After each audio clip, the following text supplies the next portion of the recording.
Hi hello welcome back to new video. ರೈತ ಮಿತ್ರರಿಗೆ ನಮಸ್ಕಾರ. ಎಲ್ಲರಿಗೂ ಅಶೋಕ್ ಅಗ್ರಿ ಸ್ಟುಡಿಯೋಗೆ ಸ್ವಾಗತ. ಸೊ ಈ ಒಂದಿನ ವಿಡಿಯೋದಲ್ಲಿ ಡೈರಿಗೆ ಸಂಬಂಧಪಟ್ಟಂಥ ವಿಡಿಯೋ ಆಗಿರುತ್ತೆ. ಸೊ ಇದರಲ್ಲಿ ನಾವು ಕೇವಲ ಒಣಮೇವನ್ನು ಬಳಸಿ ದಾಣಿ ಮಿಶ್ರಣವನ್ನು ಬಳಸಿ ಅಂದರೆ ವಿತೌಟ್ ಗ್ರೀನ್ ಗ್ರಾಸ್, ಹಸಿ ಮೇವಿಲ್ಲದೆ ನಾವು ಒಣಮೇವಿನ ಮುಖಾಂತರ ಡೈರಿ ಫಾರ್ಮನ್ನು ಮಾಡಬಹುದಾ? ಒಂದು ವೇಳೆ ಆ ರೀತಿ ಮಾಡೋದ್ರೆ ಅದರಿಂದ ಏನಾದರೂ ಸಮಸ್ಯೆಗಳಿದ್ದಾವ ಇದ್ದರೆ ಅವುಗಳನ್ನು ಯಾವ ರೀತಿ ನಿವಾರಣೆ ಮಾಡ್ಕೋಬೇಕು? ಹಸಿ ಮೇವನ್ನು ಹಾಕದೇ ಇದ್ದರೆ ಹಾಲಿನ ಇಳುವರಿ ಡೌನ್ ಆಗುತ್ತಾ, ಅಥವಾ ಸೇಮ್ ಅದೇ ಇಳುವರಿಯನ್ನು ಮೇಂಟೈನ್ ಮಾಡ್ಬೋದಾ ಡೈರಿ ಫಾರ್ಮ್ಗಳಲ್ಲಿ? ಮತ್ತು ಹಸಿ ಮೇವನ್ನು ನಾವು ಬೇರೆ ಅಂದರೆ ಈಗ ನಾವು ಬೆಳೆದ್ಬಿಟ್ಟು ಜಮೀನಿನಲ್ಲಿ ಬೆಳೆದುಬಿಟ್ಟು ಅದನ್ನು ತಂದು ನಾವು ಹಾಕೋದಕ್ಕೆ ಅವಕಾಶತೆ ಇಲ್ಲ. ಅದಕ್ಕೆ ಪೂರಕವಾಗಿ ಬೇರೆ ಏನಾದರೂ ಮಾರ್ಗಗಳಿದ್ದಾವ? ಸೊ ಇದ್ರ ಬಗ್ಗೆ ಈ ಒಂದು ವಿಡಿಯೋದಲ್ಲಿ ಮಾತಾಡ್ತಾ ಹೋಗೋಣ. ಸೊ ಅದಕ್ಕಿಂತ ಮುಂಚಿತವಾಗಿ ನನ್ನ ಒಂದು ಚಾನಲ್ಗೆ ಅಂದರೆ ಡೈರಿ ಫಾರ್ಮ್ನ ಒಂದು ವಿಡಿಯೋಸ್ ನೋಡೋದಕ್ಕೆ ಯಾರೆಲ್ಲ ಹೊಸ್ದಾಗಿ ಬಂದಿದ್ದೀರಾ, ಸೊ ಅವರು ನನ್ನ ಒಂದು ಚಾನಲನ್ನು ಸಬ್ಸ್ಕ್ರೈಬ್ ಮಾಡ್ಕೊಳ್ಳಿ. ಇದರಿಂದ ನಿಮಗೇನು ಲಾಸ್ ಇಲ್ಲ, ನಷ್ಟ ಇಲ್ಲ. ಸೊ ನನಗೆ ಸ್ವಲ್ಪ ಅನುಕೂಲ ಆಗುತ್ತೆ. ಸೊ ನಿಮಗೂ ಅನುಕೂಲ ಆಗುತ್ತೆ. ಯಾವ ರೀತಿ ಅಂತ ಅಂದರೆ, ಸೊ ನಾನು ಮಾಡುವಂತಹ ಮುಂದಿನ ವಿಡಿಯೋಗಳು ಭವಿಷ್ಯದಲ್ಲಿ ನಿಮಗೆ ನೋಟಿಫಿಕೇಷನ್ ಬರುತ್ತೆ. ಸೊ ನೀವು ಆಗ ಆಟೋಮೆಟಿಕ್ಕಾಗಿ ಆ ವಿಡಿಯೋಸನ್ನು ನೋಡಬಹುದು. ಸೊ ಆ ವಿಡಿಯೋಗಳು ನಿಮಗೆ ಯಾವ ಒಂದು ಇನ್ಫಾರ್ಮೇಷನ್ ಬೇಕಾಗಿರೋ ಅದರ ವಿಡಿಯೋಗಳನ್ನು ನೋಡ್ಬೋದಾಗಿರುತ್ತೆ. ಇದರಲ್ಲಿ ಈಗ ನಾವು ಮೇಯ್ನಾಗಿ ಬರೀ ಒಣಮೇವಿನ ಆಧಾರವಾಗಿ ಒಣಮೇವು ಮತ್ತು ದಾಣಿ ಮಿಶ್ರಣ ಇವೆರಡರ ಆಧಾರದಲ್ಲಿ ನಾವು ಡೈರಿ ಫಾರ್ಮ್ಸನ್ನು ನಡೆಸ್ಬೋದಾ ಅಂತ ಅಂದರೆ ಖಂಡಿತ ನಡೆಸ್ಬೋದು. ಹಸಿ ಮೇವಿಲ್ಲದೆ ಕೇವಲ ಒಣಮೇವಿನ ಆಧಾರದಲ್ಲಿ ನಡೆಸ್ಬೋದು. ಈಗ ಫಾರ್ ಎಕ್ಸಾಂಪಲ್ ಅತಿ ಹೆಚ್ಚು ಡೈರಿ ಫಾರ್ಮ್ಗಳು ದೊಡ್ಡ ದೊಡ್ಡ ನಗರಗಳಲ್ಲೇ ಕೇಂದ್ರೀಕೃತವಾಗಿದ್ದಾವೆ. ಬೆಂಗಳೂರು ನಗರದಲ್ಲಿ ಸುಮಾರು ಡೈರಿ ಫಾರ್ಮ್ಗಳು ನಡೀತಿದೆ. ಮತ್ತು ಅವ್ರಿಗೆ ಎಲ್ಲಿಂದ ಹಸಿ ಮೇವು ಸಿಗುತ್ತೆ, ಮತ್ತು ಅವರು ಹಸಿ ಮೇವು ತಂದು ಮೇಯಿಸ್ತಿದ್ದಾರಾ ಇಲ್ವಾ, ಓಕೆ, ಅವರ ಒಂದು ಫೀಡಿಂಗ್ ಸಿಸ್ಟಮ್ ಹೇಗಿದೆ, ಅವರ ಮೇವು ಪದ್ಧತಿ ಯಾವ ರೀತಿ ಇದೆ ಅನ್ನೋದನ್ನು ನೋಡೋದಾದರೆ ಅವರು ಓವರಾಲ್ ಎಲ್ಲ ಒಣಮೇವಿನ ಆಧಾರದ ಮೇಲೆ ಅವರು ಬೇಸ್ ಆಗಿರ್ತಾರೆ. ಸೊ ಸಿಗ್ತಕ್ಕಂಥ ಒಣಮೇವಿನ ತಗೊಂಡೋಗಿ ಸ್ಟೋರ್ ಮಾಡ್ಕೊಂಡಿರ್ತಾರೆ.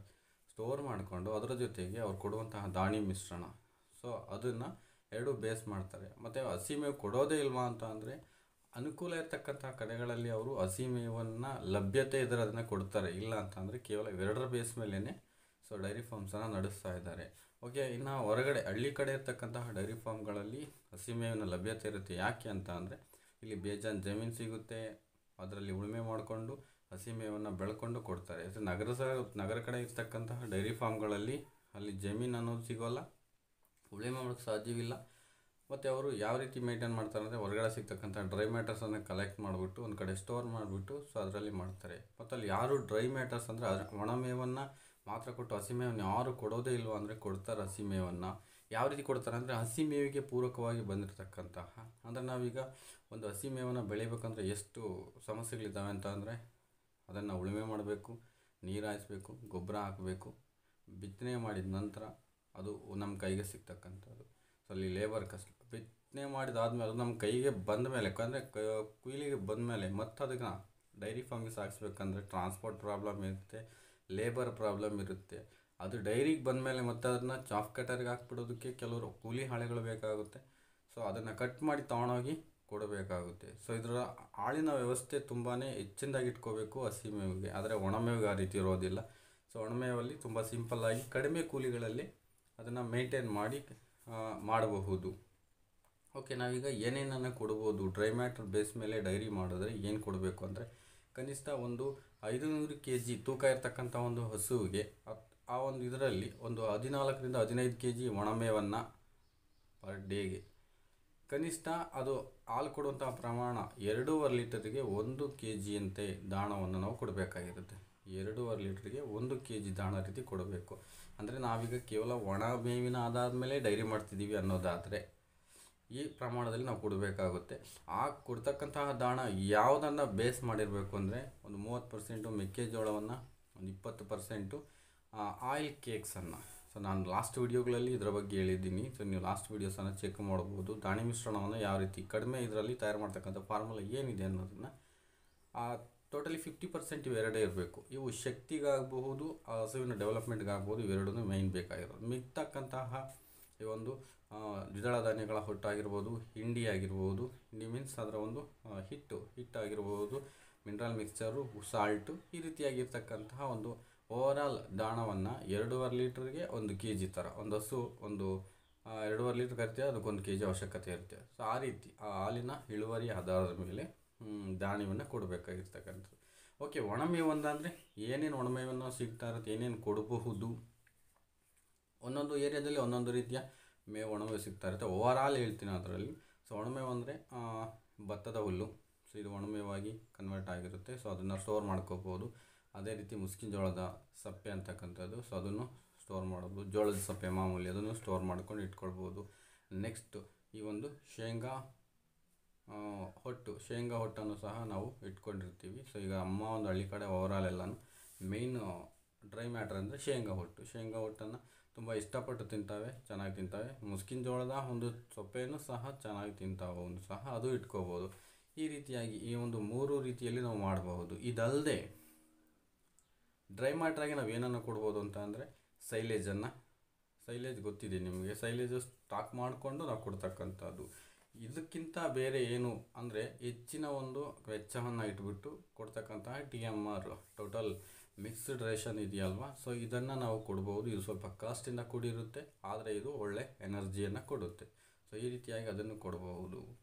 ನೆಕ್ಸ್ಟ್ ನಾವು ಹಳ್ಳಿಗಳ ಕಡೆ ಆದರೆ ನಾವು ಗ್ರೀನ್ ಗ್ರಾಸನ್ನು ಅಲ್ಲಿ ಅಲ್ಪ ಸ್ವಲ್ಪ ಆದರೂ ಕೊಟ್ಟು ಮಾಡ್ಬೋದು. ಓಕೆ, ನಾವು ಈಗ ಗ್ರೀನ್ ಗ್ರಾಸ್ ಕೊಡ್ದಲೇ ಓನ್ಲಿ ಡ್ರೈ ಗ್ರಾಸ್ ಮೇಲೆ ಅಂದರೆ ಒಣಮೇವಿನ ಮೇಲೆ ಆಧಾರದ ಮೇಲೆ ಡೈರಿ ಫಾರ್ಮ್ ಮಾಡಿದ್ರೆ ಏನಾದರೂ ಸಮಸ್ಯೆಗಳು ಬರ್ತಾವ ಅನ್ನೋದನ್ನು ನೋಡೋದಾದರೆ, ಫಸ್ಟ್ ಆಫ್ ಆಲ್ ಈಗ ನಮಗೆ ಮೇಯ್ನಾಗಿ ಪ್ರಮುಖ ಸಮಸ್ಯೆಗಳು ಏನು ಉಂಟಾಗಬಹುದು ಇದರಲ್ಲಿ ಅಂತ ಅಂದರೆ, ಸೊ ಒಂದು ಹಾಲಿನ ಒಂದು ಉತ್ಪತ್ತಿ ಮತ್ತು ಅದರ ಒಂದು ಜನ್ರೇಷನ್ಗೋಸ್ಕರ ನಾವು ಕೊಡ್ತಕ್ಕಂತಹ ದಾಣಿ ಮಿಶ್ರಣ ಮತ್ತು ಡ್ರೈ ಮ್ಯಾಟರ್ಸ್ ಅಂದರೆ ಒಣಮೇವಲ್ಲಿ ಎಲ್ಲನೂ ಇರುತ್ತೆ.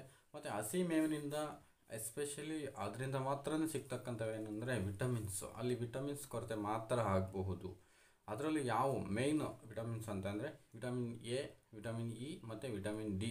ಇವು ಮಾತ್ರ ನಮ್ಮ ಒಂದು ಹಸಿ ಮೇವಿನಿಂದ ದೊರೆಯತಕ್ಕಂಥವು. ಓಕೆ, ಇವುಗಳು ಇಲ್ಲದೇ ಇದ್ದರೆ ಹಸುವಿನ ಒಂದು ಜೀವನದಲ್ಲಿ ವ್ಯತ್ಯಾಸ ಆಗಬಹುದಾ? ಖಂಡಿತ ಆಗುತ್ತೆ. ವಿಟಮಿನ್ ಎ ಇದೆಯಲ್ವ, ಸೊ ಮೋಸ್ಟ್ ಇಂಪಾರ್ಟೆಂಟ್ ಇದು. ಸೊ ಅದರ ಕಣ್ಣಿನ ದೃಷ್ಟಿಗೆ ವಿಟಮಿನ್ ಎ ತುಂಬಾ ಇಂಪಾರ್ಟೆಂಟು.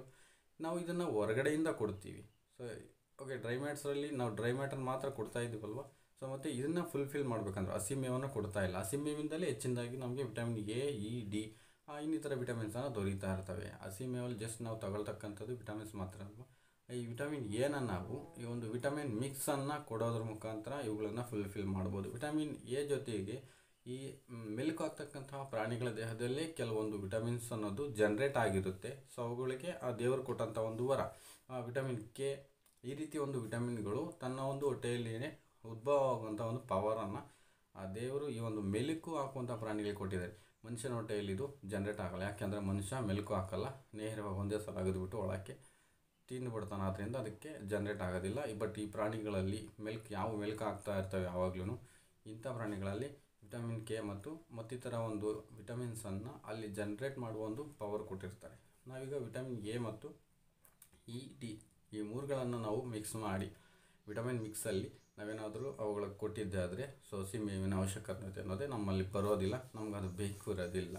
ಸೊ ಆ ರೀತಿ ಅದನ್ನು ಜನ್ರೇಟ್ ಮಾಡ್ಬೋದು. ಓಕೆ, ಇದು ವಿಟಮಿನ್ ಎ ಏನು ಪ್ರಾಮುಖ್ಯತೆ ಹೊಂದಿದೆ ಅಂತ ಅಂದರೆ, ಸೊ ಅದು ಸೂಕ್ತ ಕಾಲದಲ್ಲಿ ಬೆದೆಗೆ ಬರೋದಕ್ಕೋಸ್ಕರ, ಒಳ್ಳೆಯ ಕಣ್ಣಿನ ದೃಷ್ಟಿಯನ್ನು ಹೊಂದಿರೋದಕ್ಕೋಸ್ಕರ ಮತ್ತು ಉತ್ತಮವಾದಂತಹ ಸದೃಢ ಕರುಗಳನ್ನು ಕೊಡೋದಕ್ಕೋಸ್ಕರ ಇದು ಬೇಕೇ ಬೇಕಾಗಿರುತ್ತೆ. ಒಂದು ವೇಳೆ ಇದರ ಕೊರತೆ ಇದ್ದರೆ ಸೊ ಎಲ್ಲ ಸಮಸ್ಯೆಗಳು ಉದ್ಭವ ಆಗ್ತವೆ. ಸೊ ಅದರಿಂದ ನಾವು ವಿಟಮಿನ್ ಮಿಕ್ಸನ್ನು ಈ ಒಂದು ದಾಣಿ ಮಿಶ್ರಣ ಮುಖಾಂತರ ಕೊಡೋದ್ರ ಮುಖಾಂತರ ಈ ವಿಟಮಿನ್ಸನ್ನು ಅವಳಿಗೆ ಅಂದಿಸಿದಂತೆ ಆಗುತ್ತೆ. ಸೊ ಕೊಟ್ಬಿಟ್ಟು ಅವುಗಳ ಅಭಿವೃದ್ಧಿಗೆ ಒಳ್ಳೆಯ ಡೆವಲಪ್ಮೆಂಟ್ಗೆ ಕಾರಣವಾಗ್ಬೋದು.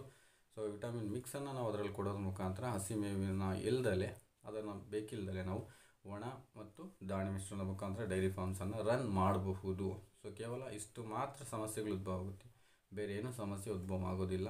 ಸೊ ಡ್ರೈ ಮ್ಯಾಟರ್ಸಲ್ಲೇ ಅದಕ್ಕೆ ಬೇಕಾದಂತಹ ಎಲ್ಲ ಒಂದು ಕ್ವಾಲಿಟೀಸು ಸಿಗುತ್ತೆ. ಅದರಲ್ಲಿ ಸಿಕ್ಕಂಥ ಇದರ ಮುಖಾಂತರ ನಾವು ಡೈರಿ ಫಾರ್ಮ್ಸನ್ನು ರನ್ ಮಾಡಬಹುದು. ಸೊ ಡ್ರೈ ಮ್ಯಾಟರ್ಸನ್ನು ಕಲೆಕ್ಟ್ ಮಾಡಿ ಕೊಡೋದರಿಂದ ಓವರಾಲ್ ಇಷ್ಟು ಈ ಒಂದು ಇದರಲ್ಲಿ ನೀವು ಯಾವುದೇ ಒಂದು ಅನುಮಾನ ಇಟ್ಕೊಳ್ಳದೆ ಡ್ರೈ ಮ್ಯಾಟರ್ಸಲ್ಲೇ ನಾವು ಡೈರಿನ ರನ್ ಮಾಡ್ತೀವಿ ಅಂತಂದರೆ, ಸೊ ಈ ರೀತಿಯಾಗಿ ಒಂದು 500 kg ತೂಕದಿರುವಂಥ ಒಂದು ಹಸುವಿಗೆ ಒಂದು 15 kgಯಷ್ಟು ಒಣಮೇವನ್ನು ಪ್ಲಸ್ 2 ಲೀಟ್ರ್ ಹಾಲು, 2.5 ಲೀಟ್ರ್ ಹಾಲಿಗೆ 1 kg ದಾಣ ಮಿಶ್ರಣವನ್ನು ಆಧಾರವಾಗಿ ಇಟ್ಕೊಂಡು ಅದೆಷ್ಟು ಲೀಟ್ರ್ ಕರೀತೋ ಅಷ್ಟು ದಾಣ ಮಿಶ್ರಣವನ್ನು ಕೊಟ್ಟು ನೀವು ಮಾಡಿದ್ದೆ ಆದರೆ ಸೊ ಹಾಲಿನ ಇಳುವರಿಯಲ್ಲಿ ಯಾವುದೇ ರೀತಿ ವ್ಯತ್ಯಾಸ ಕಂಡು ಬರೋದಿಲ್ಲ. ಸೊ ಅದು ಅದೇ ರೀತಿಯ ಒಂದು ಹಾಲಿನ ಇಳುವರಿಯನ್ನು ಕೊಡ್ತಾ ಹೋಗುತ್ತೆ. ನೀವು ಅದನ್ನು ಆಟೋಮೆಟಿಕ್ಕಾಗಿ ಮಾಡಬಹುದು. ಸೊ ಈ ಒಂದು ವಿಡಿಯೋಗೆ ಸಂಬಂಧಪಟ್ಟಂತೆ ನಿಮ್ಗೆ ಏನಾದರೂ ಡೌಟ್ಸ್ ಇದ್ದರೆ ಕಾಮೆಂಟ್ ಮಾಡಿ, ಕಾಮೆಂಟ್ ಮುಖಾಂತರ ನಾವು ಚರ್ಚೆಯನ್ನು ಮಾಡ್ಬೋದು. ಈ ಒಂದು ವಿಡಿಯೋ ನಿಮ್ಗೆ ಏನಾದರೂ ಇಷ್ಟ ಆಯಿತು ಅಂತಂದರೆ ಸೊ ಒಂದು ಲೈಕ್ ಮಾಡಿ, ಬೇರೆಯವ್ರಿಗೂ ನಿಮ್ಮ ಫ್ರೆಂಡ್ಸ್ಗೂ ಶೇರ್ ಮಾಡಿ. So thank you so much.